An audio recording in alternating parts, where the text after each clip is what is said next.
vehicle, and one of the officers got out of their vehicle. What happened next was so horrific that a special law was passed to make sure it never happened again. But before we get into today's story, if you're a fan of the strange, dark, and mysterious delivered in story format, then you've come to the right podcast, because that's all we do, and we upload twice a week, once on Monday and once on Thursday. So, if that's of interest to you, please ask the Amazon Music follow button if you can borrow some of their best Tupperware. When they say yes, immediately stain them orange with spaghetti sauce. Okay, let's get into today's story. On July 18th, 2019, 28-year-old Andrew Harper scrawled a little note inside of a card, then he folded the card up, he slipped it into its envelope, and he handed that envelope off to a nearby friend. And this friend, after getting this envelope and Andrew's directions for what to do with it, he left Andrew's room and began walking down the hall all the way towards the other side of the Ardington house. The Ardington house, where they were staying, is this beautiful mansion built in the 1700s that sits on about 30 acres of gardens and parklands, and it's located about an hour west of London in the English countryside.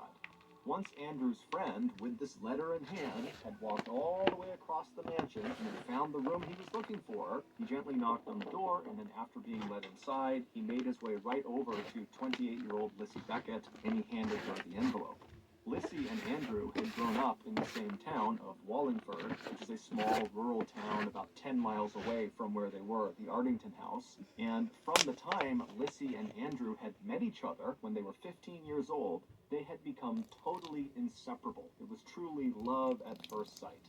And now, 13 years later, they were finally getting married. And so Lissy, after getting this envelope, she saw the writing on the outside of it and knew it was from her fiancé. And so she smiled, she opens up this letter, and she reads what's inside. And it just said, "Life is slippery. Here, take my hand." While on the surface, this little note seemed like nothing more than a romantic gesture from Andrew, in reality, those 7 words contained in that card were a great representation of who Andrew really was. He was a protector. Ever since Lissy could remember, Andrew had always been so concerned with her safety. And for that matter, anybody around Andrew was just worried about and wanted to make sure everybody was taken care of. And as Andrew got